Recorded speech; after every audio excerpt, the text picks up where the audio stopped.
Small Spaces by Katherine Arden, chapters 10 and 11. Chapter 10. By the time Ollie caught up, the sixth grade was trekking toward a patch of sunflowers whose petals had withered, their pods rattling with seeds. Ollie tried to sneak in with the group, but Mr. Easton spotted her. "Ollie!" he called. She altered course. Mr. Easton was frowning. "I didn't see you in the milk shed. I didn't spot you in the horse barn either. Did you go outside?" Ollie debated lying, decided Mr. Easton would know it, and said, "Yes." Mr. Easton looked concerned. "Did you need some quiet time?" Ollie suddenly wanted to yell, "Quiet time, always quiet time," as if she could make her own head and heart be quiet. "Yes," said Ollie again. Mr. Easton sighed. "I understand. But next time, tell me. Don't just sneak off. Now we're going to harvest some sunflower seeds, and then it'll be time for lunch." Mr. Easton, Ollie thought, was nice. Lunch was delicious. Misty Valley had an outdoor bread oven, which Seth handled with an old-fashioned bread paddle, a streak of flour on one sharp cheekbone. Lily Mayhew went back 3 times for bread, giggling. She and Jenna egged each other on. Even Ollie went back once, and when Seth winked at her, she smiled at him. He hadn't winked at Lily Mayhew. The bread was good. It had a thick, golden crust and pale insides. There was honey you could put on top, and a salty sort of butter. With the bread went a red tomato soup. "The last of the fresh tomatoes," proclaimed Ms. Webster, presiding over the pot and big rounds of farmhouse cheese. Waiting in the soup line, Ollie decided that she was fed up with being puzzled. When she raised her bowl to have it filled with tomato soup, she met Ms. Webster's eyes. "Hi," she said, holding out her bowl. The lady in front of her suddenly wore such a cold, sinking expression of fright that Ollie felt a prickling of nervousness between her own shoulder blades. "So nice to see you again," said Ollie, in her best, innocent voice. Okay, I gotta pause for a second. Why is Ollie talking to Ms. Webster? When was the last time she saw Ms. Webster? "So nice to see you again?" And why does Ms. Webster have an expression of fright when she saw Ollie? Because Ms. Webster is the woman at the swimming hole who was going to throw Small Spaces into the water. Ms. Webster's the one that said, "It's the smiling man. I have to do it. It's his kind of joke." Oh my goodness. And Small Spaces had similarities just like to the farm. Okay. All right, back into reading. Ms. Webster slopped soup towards Ollie's bowl, but her trembling hand missed and sent cream of tomato all over the ground. "Clumsy of me. No," Ms. Webster stammered. No, I don't think so. I mean, I don't remember meeting you. Sorry." She ladled Ollie more soup with hands that still trembled.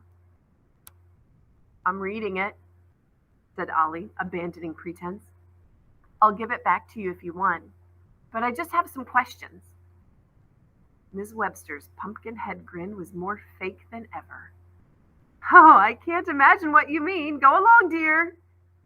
She turned sharply to serve soup to the next kid, putting her back to Ollie. Frowning, Ollie got bread and cheese and pumpkin pie and went to a table. She was more confused than ever. She wished she could sneak off by herself and finish Small Spaces, but Mr. Easton was keeping a close eye on her. When they finished serving food, Seth and Ms. Webster and the bus driver sat down with Mr. Easton. Ollie watched them closely. Ms. Webster was talking with frantic animation, like she was an actor in a play. Seth didn't say much, although sometimes he smiled. The bus driver... Oh, pause for a second. The bus driver, that's the guy with the mushroom-colored skin. The guy who was scaring Ollie in that graveyard. Ooh, I don't like the bus driver. The mood he has is not a happy one for me. Okay, back into it. The bus driver was hunched over his food, eating as though he were starving off a plate piled high with food. The food disappeared in a blink. His red mouth bit, gulped, and swallowed. It had to be him that Miss Webster was scared of. Why? What connection did he have to a book called Small Spaces? Why would he want Miss Webster to get rid of it? Coco Zintner plopped down on the bench opposite Ollie, breaking her chain of thought. Coco had a car's Band-Aid on her chin, and her eyes were red. I hate them, said Coco. They all laughed at me. No one helped. I wonder what Coco's talking about. Maybe Coco's talking about the day before when the boys had stolen her pink sparkly notebook. Okay. Ollie hadn't helped either. Sorry, she mumbled, still keeping an eye on the adults. Oh, wait, no, Coco's talking about when she tripped, milking the cow. And that's why she has a Band-Aid on her chin. Okay. Ollie hadn't helped either. Sorry, she mumbled, still keeping an eye on the adults. You helped me yesterday, said Coco. I never said thanks, so thanks. Ollie didn't say anything. Don't you hate them? Said Coco with a sweep of her arm to indicate their class. Ollie hurriedly rescued her cup of water, which Coco had almost sent into her lap. You always sit by yourself. Ollie thought about explaining, and then she just said, No, I don't hate anyone. That was true. She just didn't care enough to try to be friends anymore. She hadn't cared about much of anything in almost a year. She looked down again, finding her place on the page. Then why do you sit by yourself? Asked Coco. Ollie said nothing. Is it because your mom died? Coco pressed. Well, there it is. That's been the clues we've been leading up to for the whole book. The last year, things have changed for Ollie. Oh, Coco said it. Is it because your mom died? Coco pressed. Ollie looked up, stomach churning. She didn't hate her classmates for the most part, but she did hate Coco just then. Pretty Coco with her pink hair and her stupid crying eyes and her mom at home. None of your business, Ollie snapped. Or don't you have any brain at all in your stupid pink head? A murmur of appalled delight ran through the 6th grade. Coco stared at Ollie, her mouth open, her eyes filling with tears once again. Ollie got up and ran, book in her pocket, backpack over her shoulder, leaving the rest of her bread uneaten. Chapter 11. The last thing before 6th grade went home was to stand in line to have their picture taken in the middle of a group of 3 scarecrows. Ollie lined up with everyone else, but she was almost bouncing with impatience. She wanted so badly to read. It felt like her book was burning a hole in her backpack. Mr. Easton looked happy. The sun was vivid now. The clouds had all burned away. They had spent the whole day at the farm, and except for Coco's chin, the trip had gone pretty well. Okay, I'm going to pause. I want everybody to really get that visual. What does your picture look like of the farm? When they got there that morning, it was raining and muddy. It was really misty. And now the sun is vivid. It's bright. The clouds have all gone away. It's a bright afternoon. And they're all lined up next to 3 scarecrows to take a class picture. Okay. The bus driver was still hanging around. He eyed the 6th grade as though he were picking out which chicken to chop for dinner, Ollie thought. Mr. Easton tried to make small talk. A lot of scarecrows you've got here, he said. Where'd you find the time to make so many? Ollie hadn't thought of that. She wondered if there were other farm workers they hadn't seen. How many people did it take to run a farm?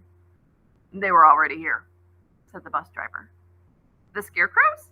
Said Mr. Easton. Where'd they come from? Here, said the bus driver again. All here. Now he was looking over Mr. Easton's shoulder, straight at Ollie. She wanted to slink away. Eyes open, just ready to be stood up. Mr. Easton looked interested. They are in such good condition, he said. I wonder how old they are. The bus driver just shrugged and smiled. He was still looking at Ollie. Old enough, he said. Old enough.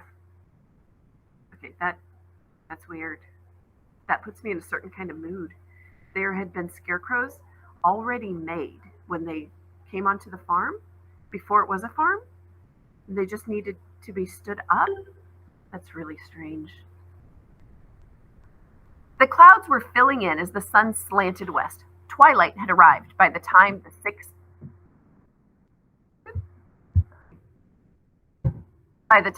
grade piled into a steamy bus. There was much less noise than that morning. Lunch and horses, milking cows, and photos had worn them out. "It was good to meet you, Olivia," Seth said. "You too," said Ollie. She didn't even correct him when he called her Olivia. She thought of him telling him everything, asking him if he knew what Ms. Webster was afraid of. "Mr. Seth," she began. But Mr. Easton broke in. "On the bus," he called. "Hurry up, got to get to school by pickup time." Ollie hesitated, torn, and then Seth had already turned toward the main barn, whistling again. He gave Ollie a last, thoughtful glance over his shoulder. Ollie climbed onto the bus. Ms. Webster watched them go from the gravel driveway. As the sun hid behind clouds, the cheery expression seemed to leach out of her face, leaving it gray and old, exhausted. She looked just like she had crying by the creek, except this time her eyes were dry, her face hard. The black cat, his name Behemoth, Seth had told her when Ollie asked, making her laugh, sat behind Ms. Webster. His tail was curled neatly about his feet, his eyes bright in the gathering dusk. Ollie sank down in her seat, ready to get home to the egg. Hopefully Dad was making something yummy, lasagna, or his famous cornbread mole squash pot pie. Ollie, to make up for yesterday, would eat every bite. Then she would finish Small Spaces downstairs by the wood stove with a mug of hot chocolate. Once she finished, she would tell her dad about the farm mystery. He would be intrigued. They would pass theories back and forth. She would even laugh at his jokes. Coco Zintner kept trying to apologize. Ollie ignored her. Coco tried one last time on the bus. "Hey, Ollie," she said. Ollie, tired at the end of her temper, was about to say something she would have regretted, but Mr. Easton saved her. "Come on," he called. "Get in your seats, all of you. We're moving out." Coco sat down looking unhappy. The engine roared. The bus started off. I want you guys to pause and think, what mood is Coco in? As Coco gets on this bus and sits down, she's trying to apologize because she knows she upset Ollie by bringing up her mom. So Coco's feeling really bad. Ollie's feeling really angry at Coco. The sun is shining. Mr. Easton wants to get back to the school. And Miss Webster's standing out there looking, her face is hard and gray. Ollie took the seat next to Brian again. She wondered what Brian, who quoted Alice's Adventures in Wonderland, would think about the mystery of Misty Valley in Small Spaces. She didn't know what to think of it herself. She opened her book. 3 nights later, Jonathan disappeared. Oh, pause, hold on. Oh, Jonathan had gone out to the barn. Beth thought that he was helping a cow have a calf, but he came back really upset. "He's come back, Beth, my dear. He's come back, the smiling man." And Jonathan had made that deal with the smiling man a long time ago. If Caleb was brought back from the dead, then Jonathan would go with the smiling man when he asked him to. Okay. 3 nights later, Jonathan disappeared. He had made a will. The farm was mine for my lifetime, and our children's after I was gone. The farm I now leave to you, Margaret, my dearest daughter. He also left me a letter. "Do not try to find me," he wrote. "I love you. I am sorry." But we searched. Of course we searched. We found nothing. A week after his brother's disappearance, Caleb came to me. "I know where John is," he said.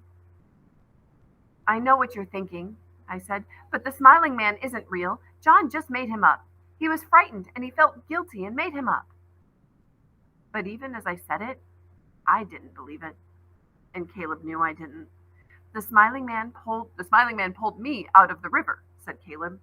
"I can't remember anything else from that night, but I remember his hands on mine, and mine were blue." Caleb paused. "Jonathan's not gone, you know. At night, I can hear his footsteps." Caleb swallowed. "I can go to him. I can go to where he is. So John won't be alone." I shouldn't have said it. My dear Margaret, I shouldn't have, but I did. "Go to him then, madman," I spat. "If you think you can, don't come back. It is your fault he is gone." Caleb wasn't angry. He stood silent a moment, then he bent and whispered in my ear, "Until the mist becomes rain, Then he was gone. I never saw Caleb or Jonathan again. Something changed in the quality of the noise on the bus. Ollie looked up from her book, frowning. The shouting had dropped, and even the monotonous urging from Mr. Easton to sit down, please, and be quiet seemed different, distracted, puzzled. Ollie looked out the window, peering around Brian. A heavy fog had descended on the road, and the black tops of trees poking up like drowning fingers. The left side of the road was forest. On the right, the cornfield stretched out, guarded by scowling scarecrows. The mist was so dense that it threw the headlights back into their eyes.